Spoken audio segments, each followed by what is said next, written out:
I know you have been here since this morning, but we have so much to offer, and I hope it's being appreciated. So I'm Claudette Morris. I am co-chair for the MOSA Week, activities. As you may be aware, we do this every year in order to provide some additional information to our students. There are things that are not taught in the classrooms, and we figure we'd bring some of it to you to have you well prepared and rounded for going out into the schools and the community. We have been having events all week. Some of you have been participating. Today we have this Student Development Day, Part A and B. This is Part B, and then it's going to be followed by your Jamaica Day celebration. Tomorrow, we are having a celebration in the quadrangle, or we call it our Heritage Park, where we're going to have food, music, games, dominoes, Scrabble, and all those things, and we are hoping that you'll be able to join us because we are taking this opportunity as a bonding moment with you guys, so alumni and students can bond and be developing some level of mentorship. So hope to see you then. With us this morning is Ms. Anne-Marie Lewis, JP. She's going to be taking you through some paces for career development, preparing for an interview. So you're going to do preparing and post-interview what you would normally do. She is a what we call very seasoned practitioner. She has been with Art NSTA for over 37 years. So you're going to be getting, top-notch information, and I hope you will assimilate and practice. And so this is all for your successful transition into the work world. So without further ado, help me to welcome Ms. Anne-Marie Lewis.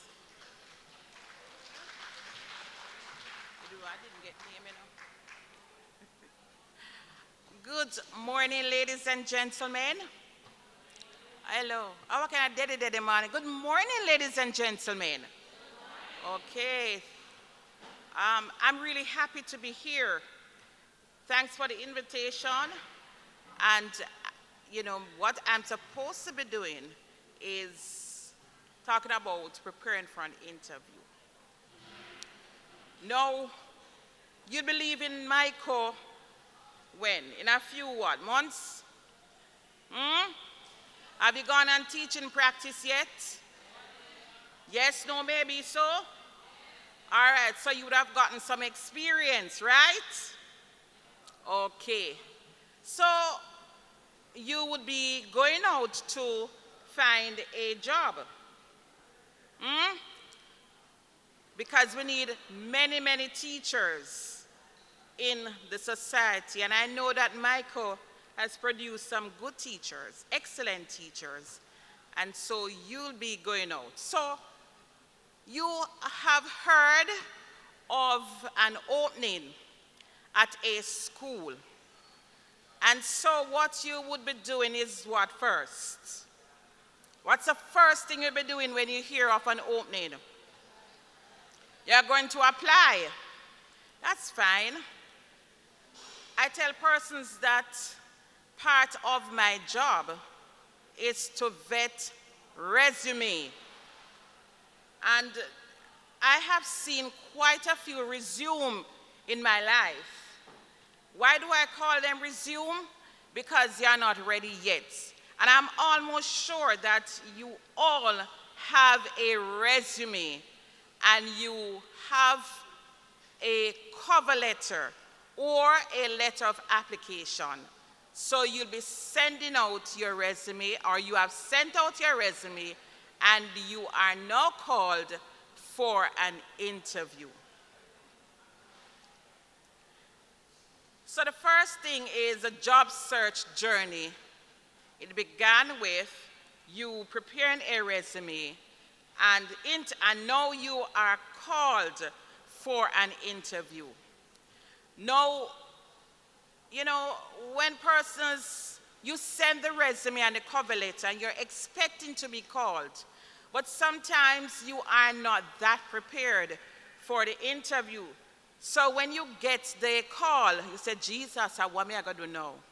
And you have the butterflies and a lot of things going through your mind. Am I really ready for that interview?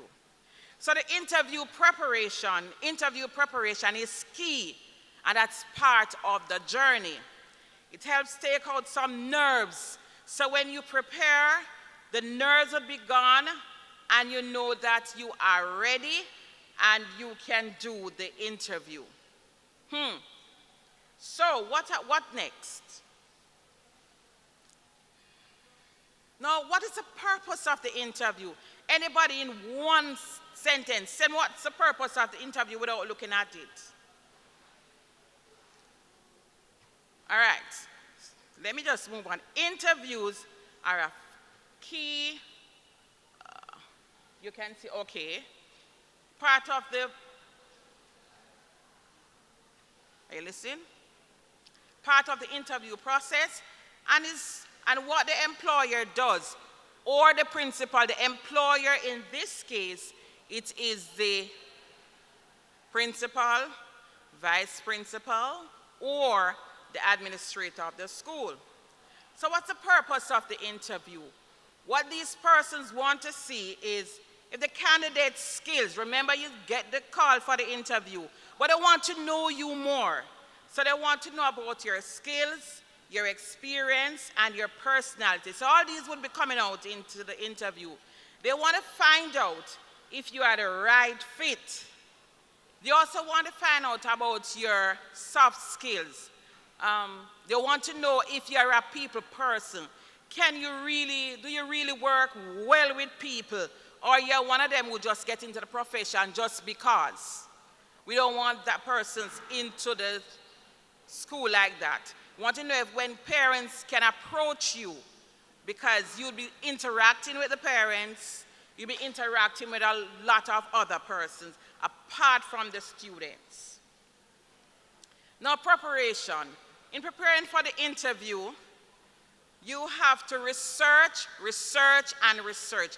I know you would have heard all of this, that you need to research, you need to review the selection criterion, prepare interview questions, and prepare your questions, because there are times when at the interview, when the interview is finished, and they say, do you have any question?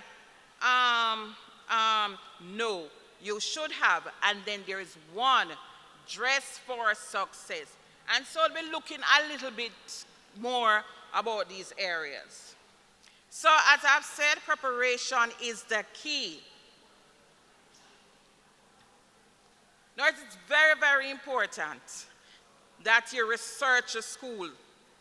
And how can you do that? The school, to find out about the school, you check out the school's website. You go on the website, you look for recent news stories about the school. And what better way than another way is to reach out to the students, reach out to the teachers, because you want all your bases to be covered. So you're going to be researching. So in your research, you're going to find out, what school is this? Do I think I really can fit in here? You're questioning yourself. In addition to the prospective employer, they are going to be finding out at the interview, are you the person who can fit here?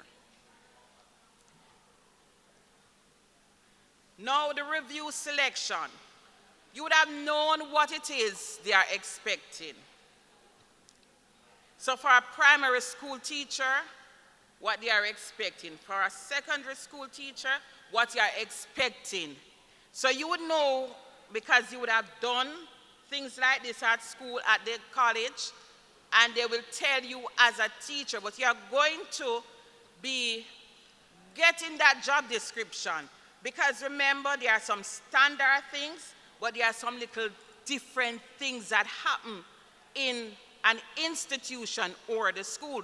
So you want to feel the persons out to find out. They also want to, so the qualification, yes, they know of the qualifications because you would have seen the ads going out, or you would have found, called persons, you found out what is expected, and you would have passed that hurdle because you would have been called for an interview. Now, if you didn't get a call, that means you did not meet the qualifications, the knowledge, the experience. When I started first, I asked if you have all gone on to teaching practice. Because a lot of persons here would say to me, Miss, I don't have any experience. That's not true. Once you have gone on teaching practice, once you have interacted with people, you would have experience and you would have skills, because when you go on teaching practice, you are expected, isn't that so, to teach a class, to interact with the parents. Isn't that so, persons? When you go on teaching practice. So you would have some experience. You may not have, say, 10 years of experience, but experience is experience. Persons, when they are writing their resume and you talk about experience, they would have experience. Some persons categorize their experience. Experience is experience. It doesn't matter what it is, you would have had the experience. They want to find out from you that you have the ability to create positive learning environment. You would have learned that in your teaching practice. They want to know if, listen, can this person, work with diverse needs, and they want to find out if you really, really can work with the parents. Yes, the students, because you would have had that in teaching practice, but they want to know if you can work with the parents and the school administrator. How can you demonstrate some of these things? I want to just fast forward for a while. I am sure, I hope, that you all have an electronic portfolio. Yeah? Yes? You do have a portfolio. I'm not talking about the one with the whole heap of paper. I'm talking about an electronic portfolio. Because that's the only way, I call it the portfolio, show and tell. So the experience, you would have your portfolio would say show what you can do and all of that. And you usually send a link on your resume as it relates to your portfolio. So, the dreaded time has come, and now they have said to you, all right, you are going to be invited to an interview. But I want to pause a little to say that there are different types of interview. There are 7 different types of interview. And 2 in vogue, it's either the panel interview or telecommunication interview, where you would be called, they tell you what is expected. Now, if you are going to be interviewed online, you have to make sure that you are prepared.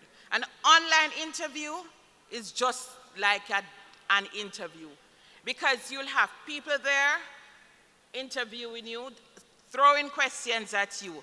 Remember the eye contact? No, you have to be prepared. You talk about your attire, you must be prepared. It doesn't matter if it's online or not. Don't just throw on anything. So that is the one. The panel interview, it is usually done for with the teachers, because what the prospective employer wants to see is how well you interact with the other persons at the school. So sometimes the panel will be comprising of maybe the principal, the vice principal, a teacher that you'll be working with. So they let you, meet these persons. And maybe a person, someone too from the PTA.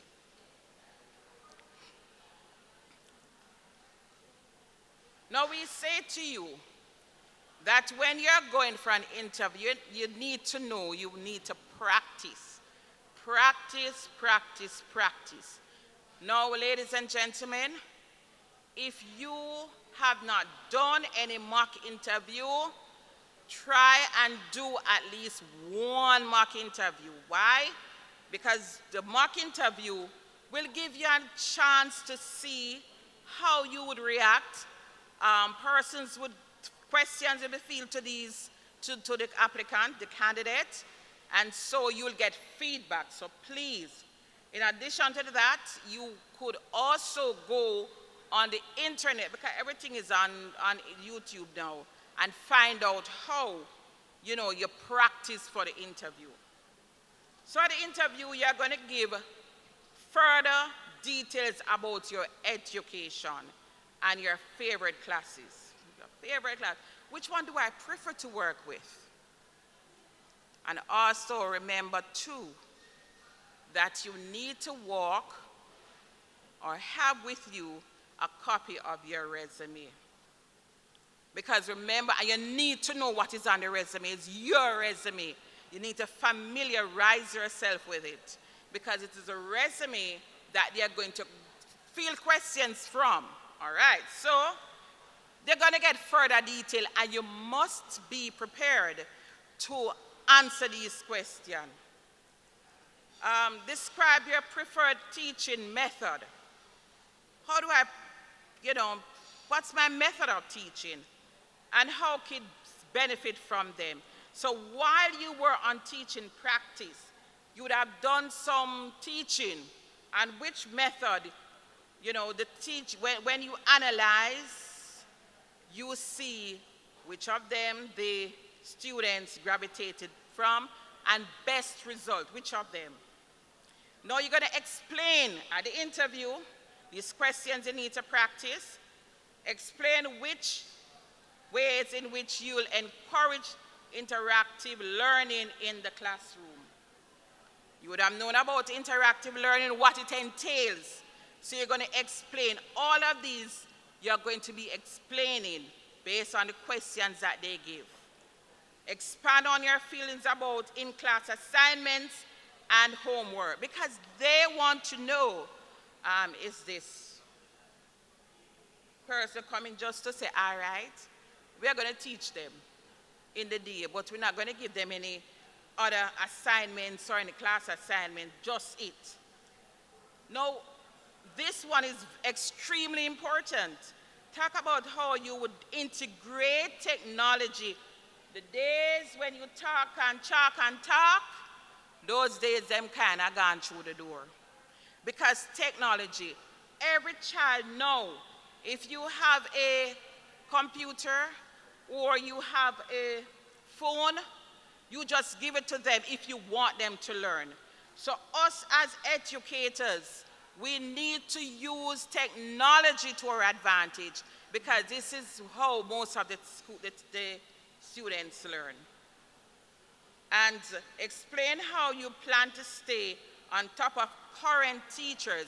You need to convince the prospective employer to say, in 5 years, yes, but I am going to be upgrading my skills. And upgrading your skills, you can go to seminars and all of that to upgrade your skills. Now, at the interview, as I've said before, they are going to ask you if you have any questions. I will not, if you notice, I did not tell you the questions that they are going to ask for, because I'm expecting that you are going to be using Google is my best friend and YouTube too. You're going to be using those. You're going to type in sample interview questions for teaching. You have to do that.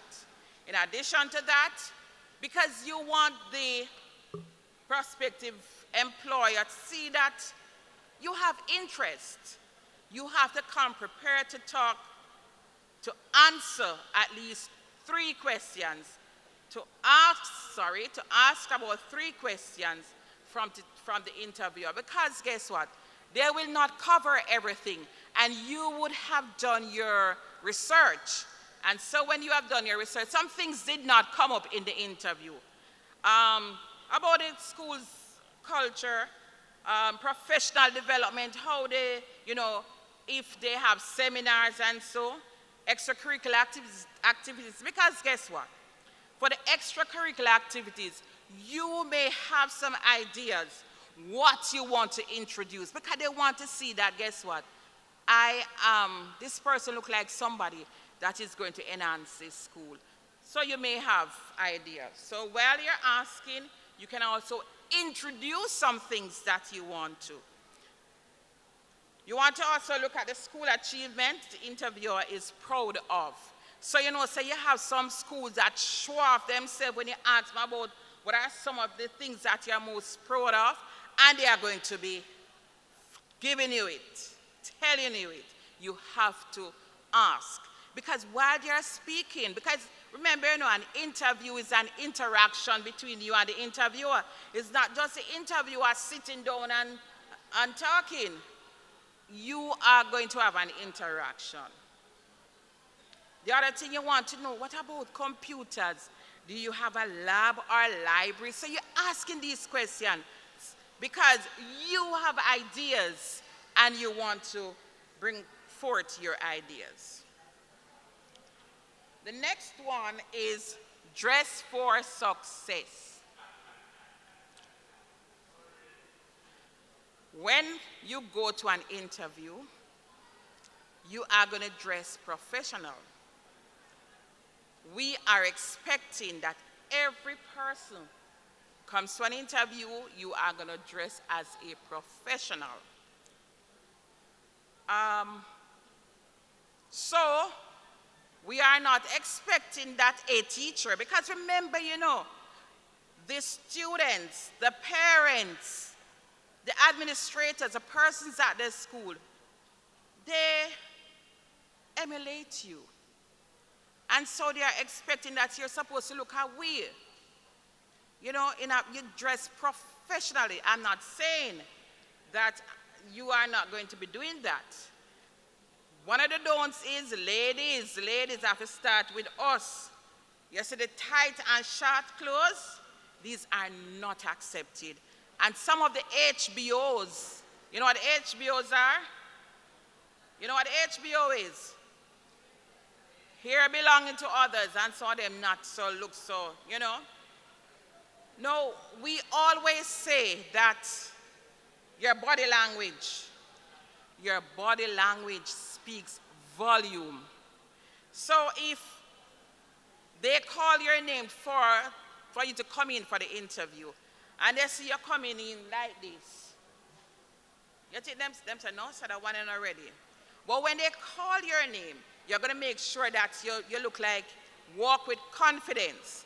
So you're going to practice a confident, strong walk, and you're also going to speak with confidence, because this is the only way you can show it what you can do. I'm winding down on us, and I'll soon have to come out here. I want you to answer these questions. I can answer questions and give targeted answer. How can you do that? You can do that by making sure that you research. That's the only way you can do that. Show and tell. Showcase skills, because you can't tell them, say you can't do this and do that. Where is the evidence? So they want the evidence. So you're going to showcase your skills and experience by having an electronic portfolio.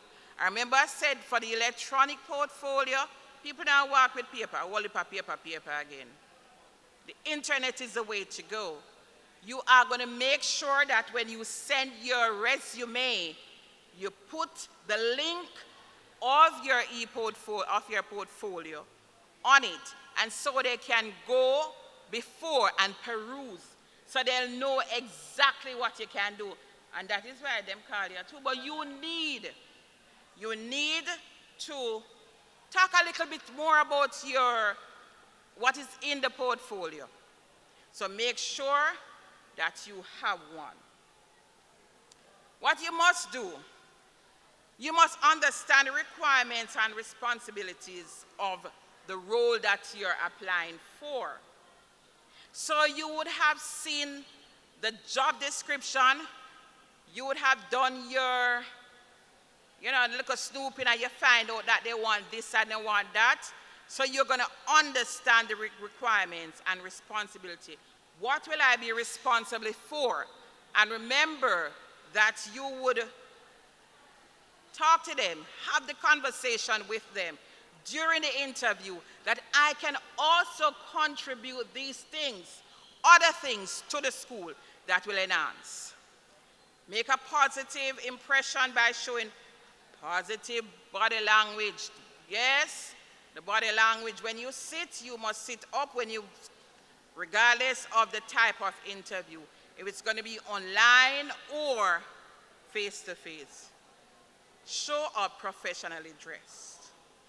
Now, ladies and gentlemen, you would have done the interview. You would have answered the questions, and you would have answered them to the best of your ability, because you would have done your research and all of that, and you are well prepared and ready.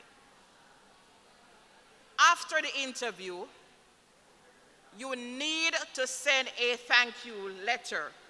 How many persons know that they need to send a thank you letter? By the show of hands. Yes. You need to send a thank you letter. I remember a couple of years ago, we sent some students, graduates, to a company. And I remember the morning I said to them, remember to send a thank you note. But guess what? I think we sent 7 of them. Out of the 7 persons that went for the interview, only one dege one. Now the prospective employer said, you know that they were very good, and I had a challenge deciding which of them to take. And you know what separated them? The thank you note. So that's very, very, very important. So you send your thank you note. You're going to thank them for taking the time out. You're going to, in the thank you note, you're going to write some things that did not come up in the interview, because you want to reiterate and tell them, say, listen, I am the person. I am the one that is going to make your school a better place. So you're going to write it in your thank you note. Finally,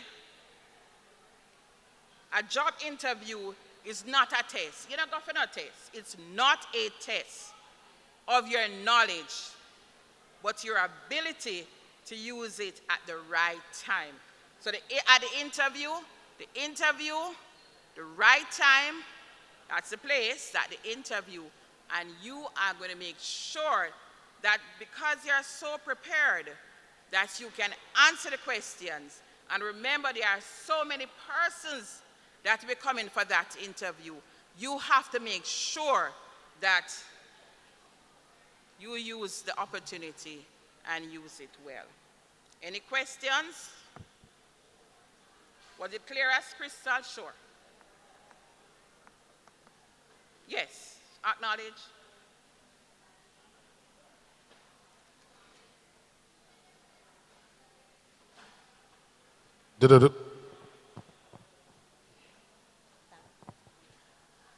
pleasant afternoon, or is it still morning? Good morning. Good morning, everyone.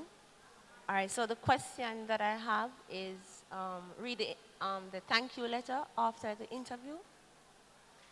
Pardon me? The thank you letter. Yes. So is it shortly after the interview you just send it? Yes, man. Shortly after the interview, you would send a thank you note. Remember, you are going to be making notes of the persons who interviewed you, get them their email address, and you are going to be sending. But not if you send one letter, because that's not going to reach until next. Never. The email address, right? So you have to take notes when you are being interviewed. You're most welcome. Any more question?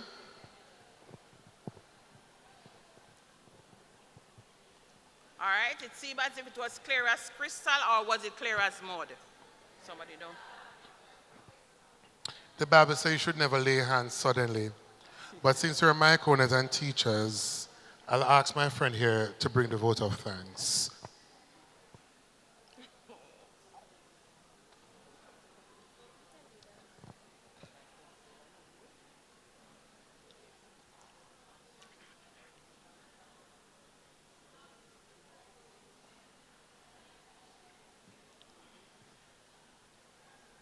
Good afternoon, everyone, Good afternoon. and good afternoon to you, Mrs. Lewis.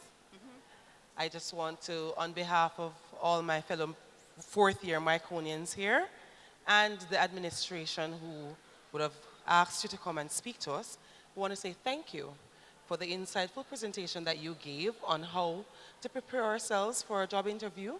It was especially insightful when you touched on the topic of how confident we should be when we walk into that interview and how we should dress professionally and the fact that we should make sure that we take notes. That's something new for actually me.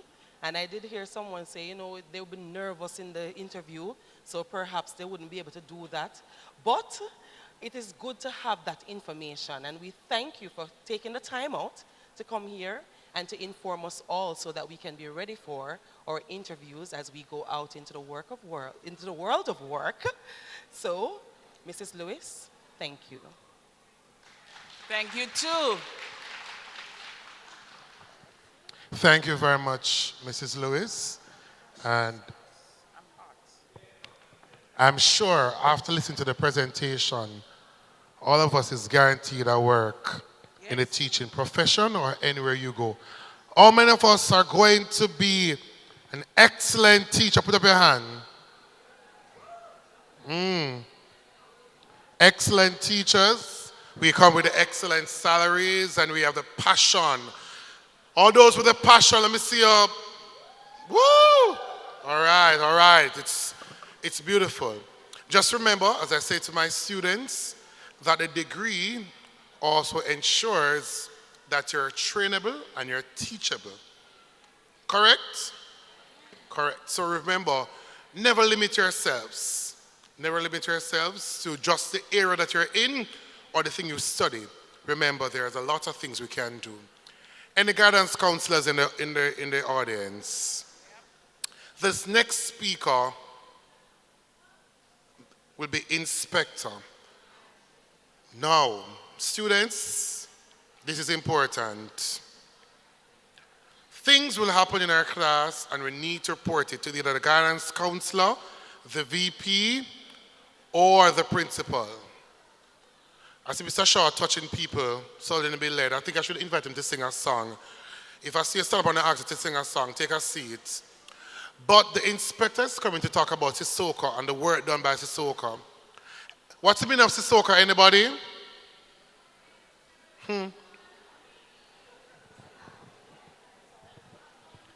Nobody know the meaning of Sissoko? No man, no man teachers. Oh, no. Who is the CD? What is CD? Okay, so you know look at things. All right. So listen to the inspector and we'll come back with some questions. Now remember, the children are in your care, so you must be very observant to these situations. Inspector, over to you.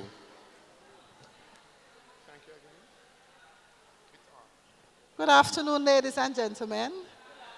All right, I am going to ask you to familiarize yourselves with the term CPFSA, the Child Protection and Family Services Agency. All right, so you are now going to leave and do some research as to why that's the term you use over the term CDA. All right, that's your homework. Now, Child Protection and Family Services Agency is the term you should be using and not CDA. All right? And I can say that because we work along with them, they're one of the agencies that we work along with on a daily basis. All right, so let me get into the meat of the matter. I don't have much time. I'm Inspector Florine Clark. I'm a member of the Jamaica Constabulary Force, and I am assigned to the Center for the Investigation of Sexual Offenses and Child Abuse. Now, I am just going to give you a little of what you need to know, and hopefully we will meet again. So you're prospective teachers, right? So there's a common term that we know as Jamaicans, so when trouble catch you, picnic shot fit you, right? Okay, so you need to know your role as teachers, as prescribed officers under the Child Care and Protection Act. It means that you have a duty to care. It means also that if it is at any point in time whilst you're on duty or you have children in your care, you are made aware of a child being abused physically or sexually, you have a responsibility to report. Failing to do that, you will be arrested and charged. Everybody hear that? Good. And that again, you can look into Section 2 of the Child Care and Protection Act of 2004. I know we had some areas of it where they made changes last year, but in terms of what we are speaking about, that's what you need to know. In addition to that, it is sad, but I must let you know that some of us as professionals, we tend to forget our role and our duty to care, and so we become perpetrators, right? I am not hearing you now, because I'm not asking, I'm telling you. Up to yesterday, Sissoko got a report against a teacher. So I'm just saying to you as professionals, if it is that you realize that you're attracted to your students and attraction is real, you and I can't run away from it. But the moment you realize that, listen, you know, let's say it's a male user, and you realize that you're attracted to one of your female students, it's time for you to seek help. Don't sit there until you find yourselves in trouble. Ladies, I'm not just speaking to the gentleman, because we do have cases where teachers are engaged in sexual intercourse with students. Is that clear to everybody? So I'm saying to you, you have a responsibility to live up to your professional calling and to understand that, listen to me, if I'm having a challenge where I'm attracted to the student or the student is coming on to me. I remember a male teacher telling me that in his classroom he had a female child. She came to school without underwear and he was seen right up underneath her. So I'm saying to you that you need to open your eyes. Ladies, the males will be attracted to you. What do you do? You need to understand that this is a real world experience that you're going into, and your responsibility is to protect yourselves as well as to protect the students. Now, just this week, there's a case that we got from a prominent school where 2 students were caught in the bathroom having sex. And there it is, that teacher took out her phone and started videoing. Is something wrong with that? Yeah, and if you do these things, when Sissoko begins to investigate, you are going to be arrested and charged. Videoing the act, videoing the child. Please repeat, I'm not hearing you.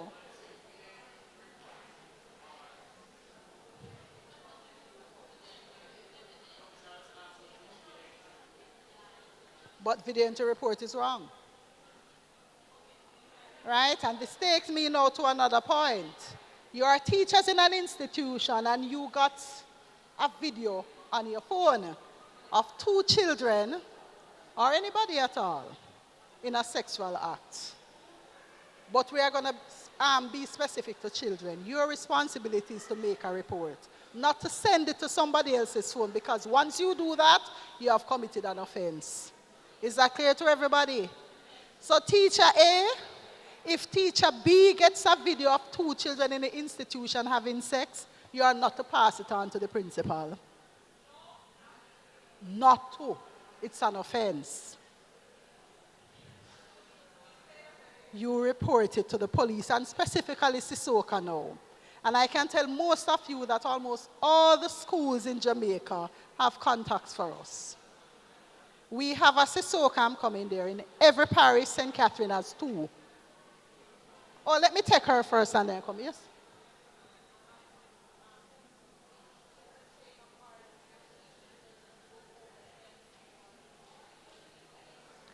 No, man, I am not saying you should not inform your principal, you know. I'm saying you should not send the video because sending it is an offense. Right? Another thing that we see happening is that we tend to forget that children have a right to privacy.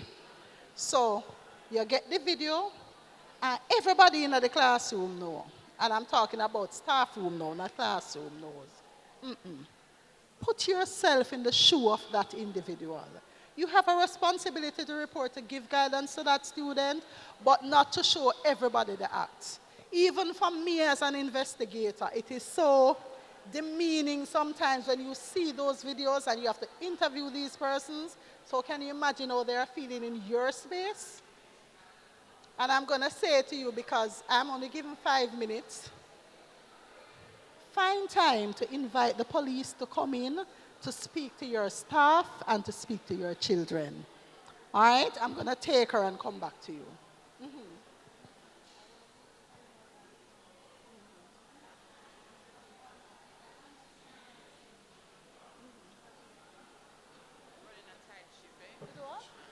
It is neither right to take the video or to send the video.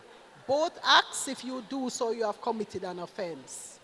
Your responsibility, if you identify it, for example, on Facebook, you can take the link and send the link to us. We are trained and in online sexual exploitation of children. We have a connection with Facebook and other entities in the US where we can pull down some of them. For WhatsApp, it's very difficult, but we are still working on it. I'll take the last question and my time is up. So there's a question on, please echo the question so everybody can hear the question. Good afternoon once again. Just a matter of concern.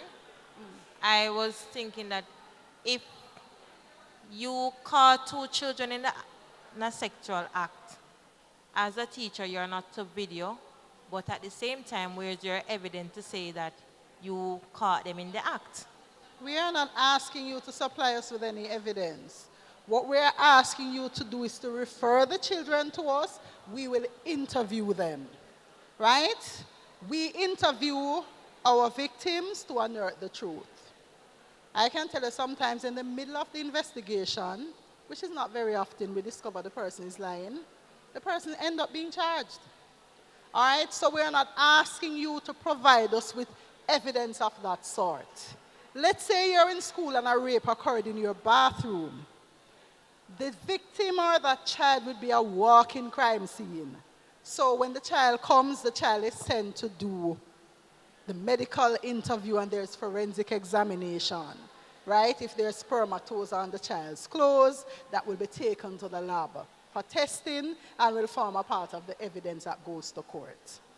There are also interviewed by CPFSA, and they too have a say in terms of how we do our investigation with children, to say whether or not the child is able to decipher right from wrong, right? All of those form a part of our evidence when dealing with children.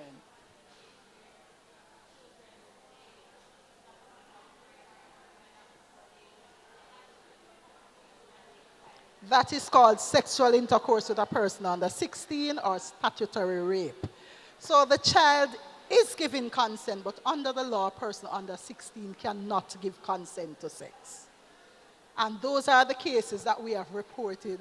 I would say probably 80% of our cases are sexual intercourse with person under 16. Either that children and children, children between 0 and 17 years old are having sex, where the ones who can give consent are having sex with those who can't, or you have the adult female or the adult male engaging children under 16. All right? But I'm going to share with you another piece of information that can help. The Sexual Offences Act of 2009 is what guides our investigation or our action, along with the Child Care and Protection Act and many other pieces of legislation. Right? But as I share with you, you're going in your institutions now, feel free to look us up and invite us in to come and speak to your staff and your students. We're available. All right, thanks for having us. I wish for you a blessed journey in your career.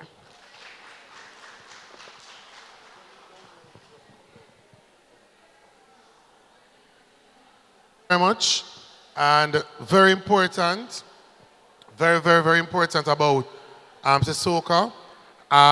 We may not listen and follow, but until you're in the situation, your cousin, your aunt, your uncle, your nephew, your friend, your neighbor, then you understand the severity of the thing. And of course, as Officer said before, yesterday she was called. A cousin of mine works with CDA, and so often he's on the road. And on Saturday, he spoke to me about going for a teacher. And when he saw me, he said to me, one of my colleagues, I'm going for one of your colleagues. Remember, when things happen, they don't pinpoint a teacher and say, the teacher is from this school, you know. They group all of us together. So all of us look bad in the profession when something happens, even if we're not the person. So we're asking as best as possible, let us protect the persons who are in our care, let us inform, let us report, so that we can have a better Jamaica. Remember, they are the future, and how best can we do this? Ladies and gentlemen, you'll now be dispersed, so you can go to the booth.